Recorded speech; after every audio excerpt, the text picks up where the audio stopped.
Today, we're going to dive into what are the essential tools and software that you need for lettering and illustration. Welcome to Open Studio Podcast, space for lettering artists, illustrators, and creatives who are determined to thrive in their passion. I'm Martina Flor, and I've been through the ups and downs of building a successful creative business.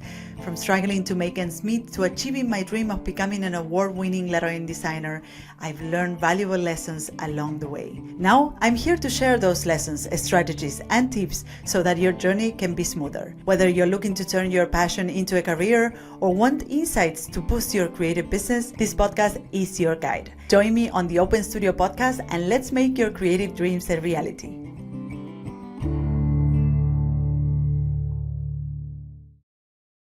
Welcome back to Open Studio. I'm Martina Flor, and today we are continuing with the special series of episodes where I will be answering the most frequently asked questions that I receive from you. And before we dive into the insights, I want to give you a quick reminder that all of these answers that I'm going to be, these questions that I'm going to be answering throughout the next episodes are collected in a guide that I have put together for you on martinaflor.com/guide. And this is, to be honest, one of the best things I've done since the year started. It is super insightful. I answer every single pressing question that every aspiring lettering artist and graphic artist has. I answer every question in detail, and I also provide you with insights and stories of my own journey. So I think it's a great resource for you. If you want to download it, you can go to martinaflor.com/guide, and I hope you would do it, because it's not going to be there forever.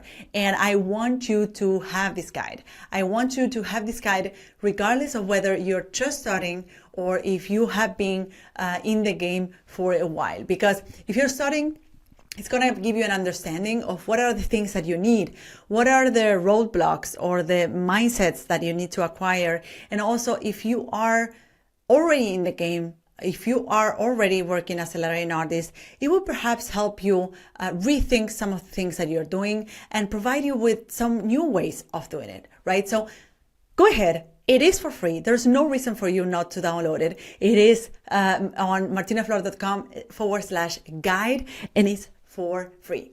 So let's dive into today's question. In the previous show, we looked into the question, how can I get started as a complete beginner? And today we're going to dive into what are the essential tools and software that you need for lettering and illustration, right? Because the tools, the actual things that we're going to use to create the work are important. And oftentimes there's so much information out there. There's so many tools that we can choose from that it is really daunting to actually choose one of them and get started, right? And you're going to love this because I'm going to make it super simple for you. You actually don't need much, and you probably already have it at home. You need paper. My personal favorite is not fancy at all, is copy paper that I just normally take out of my printer and I use to create lettering. So you need paper, copy paper, and a pencil, which is nothing too fancy. You probably have these two tools at home and you can get started right away. Now, I personally use an advanced technique that utilizes layers of tracing paper. And what I do is that I do my initial drawing on paper, and the subsequent layers are, or the subsequent drawings are layers of tracing paper on top of that first drawing, right? And on every layer, I improve my drawing, right? And what is great about this technique of tracing paper, which is kind of like a transparent paper, so you can see what's below. And what I do is that I normally start by creating the first sketch on copy paper with pencil, and then I lay the first layer of tracing paper on top of that piece of paper or on top of that drawing, and I pick up the things that I like. So I redraw the things that I like exactly as they are, and I change the things that I don't like. And I love this technique because you always move forward. I love this technique because you never start over again. Rather the opposite, you always capitalize on what you have achieved in the previous layer, and the next layer will therefore always be better, right? And this is how the drawing progresses, by, using the things that you have done well in the previous layer and changing the things that are not entirely as you want them, right? So I use this technique. It sounds really complicated, but it's actually pretty simple. So this technique is using layers of tracing paper that you can buy in any supply shop. It's the kind of paper that architects use, for instance, to create plans and stuff. Well, nowadays they probably create it mostly digital, but it's the kind of paper that is transparent, it's translucent, you can see through, but it's not totally transparent. So I'm sure that the first two tools that I recommended you, pencil and paper, you have already.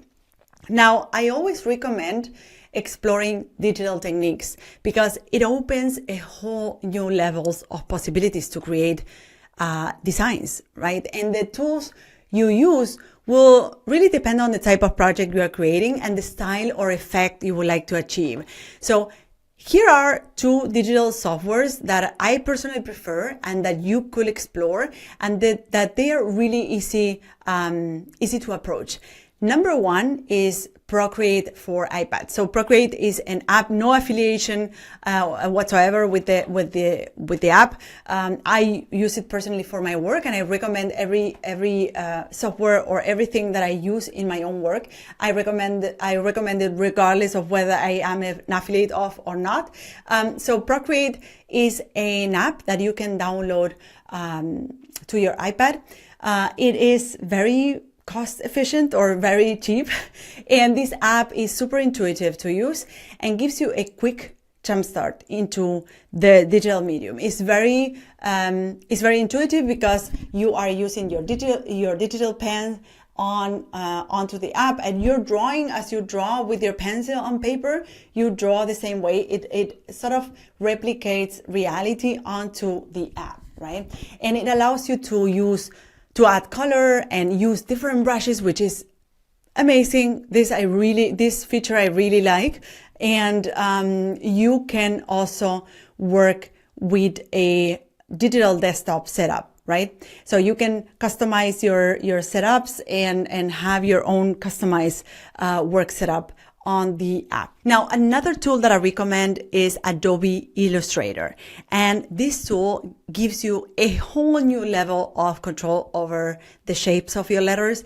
And even if you have never used the software and you have to start from scratch, creating digital lettering only requires a few tools. So you're not even using a 1% of the app when you are creating digital lettering on the app, which makes it really easy to get started because you don't need to learn the entire application. You just need to learn a few tools and how to use them, and bam, you have one of the best tools out there to create lettering and to kind of achieve that polished looking shapes that we all want. That's the bottom line. That it's vector drawing is really the one tool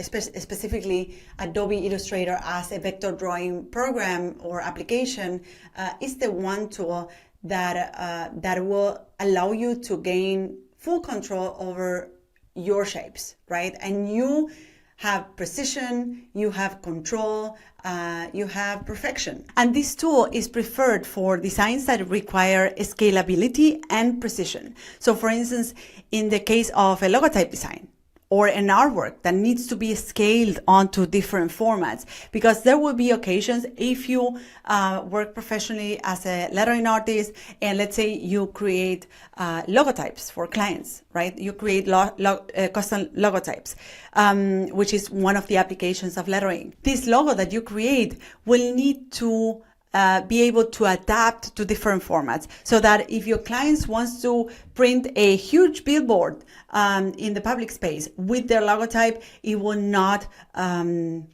it will not pixelate, right? So this is where vector drawings are mandatory and necessary.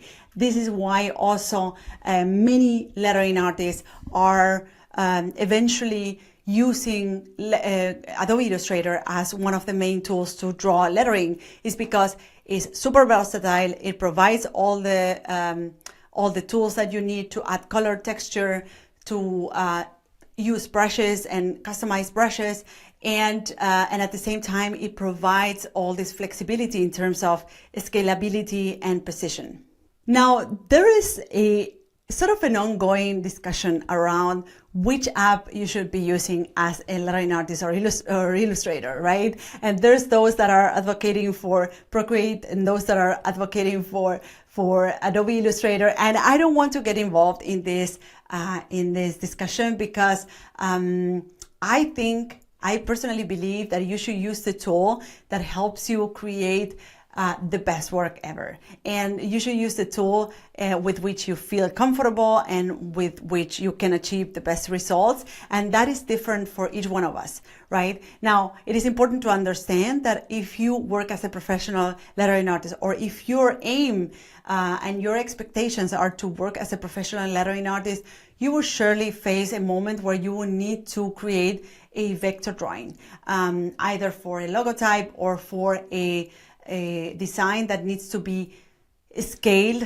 at a huge size. So I believe that as a lettering artist, it would be great to have that one tool up your sleeve, which is, being able to draw letter forms in Adobe Illustrator or any other vector software. And you will also, I think that any aspiring artist needs to experiment the precision that a tool like this gives you, because it just opens a whole new level of possibility in your mind. After you have spent hours trying to get that curve right with your hand on any drawing or even on Procreate, once you move on to a tool like Illustrator or Adobe Illustrator or any vector drawing program, everything seems a lot easier, because it doesn't depend on your pulse or how skilled you are with your hands and with controlling your movement, but it depends on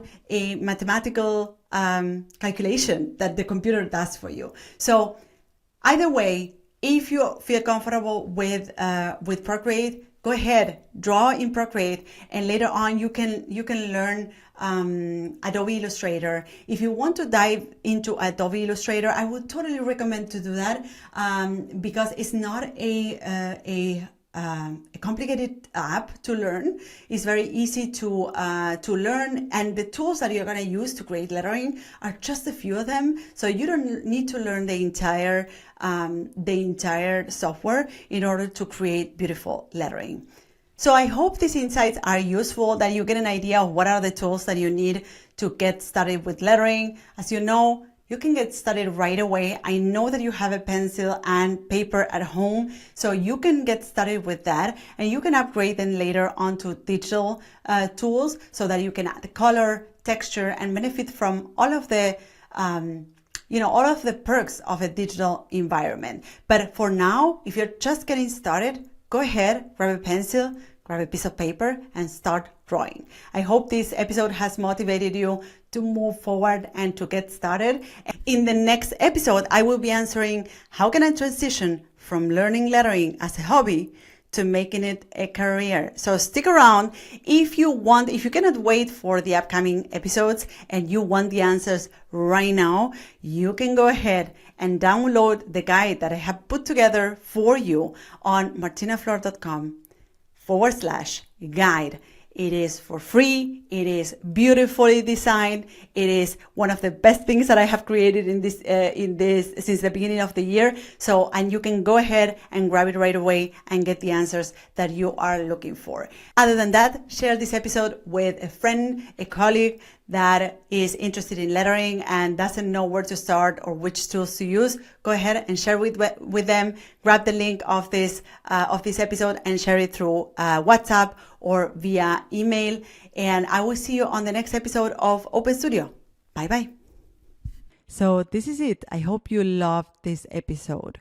You can find me, the host of the show, on social networks at Martina Flor on Instagram, Twitter, and Facebook.